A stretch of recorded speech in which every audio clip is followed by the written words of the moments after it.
Eh ben, depuis l'après-guerre, donc les années 50, on a quand même, on avait commencé à industrialiser avant, on réindustrialise aussi pendant, mais en même temps, il y avait quand même une vision de l'abeille comme un animal sauvage encore. C'est-à-dire que il y a pas mal d'apiculteurs qui laissaient faire beaucoup de choses. En fait, voilà, il y en a même qui schématisent en disant on posait les hausses, on venait récolter, on se souciait pas trop de ce qui se passait en dessous. Bon, ça c'est peut-être un peu extrême et c'était peut-être pas le cas pour tout le monde, mais c'est pour dire qu'il y avait une espèce d'idée de laisser faire, que l'abeille elle se débrouillait toute seule et que voilà, on n'avait pas forcément besoin d'intervenir pour reproduire l'abeille.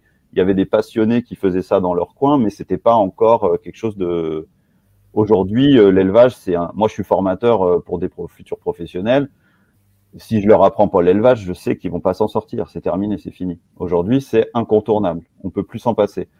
Alors que si on veut être professionnel, hein, pas si on veut être amateur, mais si on veut être professionnel, c'est un passage obligé. Alors que avant les années, même dans les années 70, il y avait encore des apiculteurs qui étaient, voilà, qui laissaient faire les abeilles. Et on était dans un rapport où il y avait encore cette notion d'abeilles sauvages, d'abeilles qu'on utilisait pour produire du miel, mais qui n'étaient pas dans une exploitation très intensive comme on peut avoir maintenant, où maintenant il y a un contrôle vraiment de chaque étape.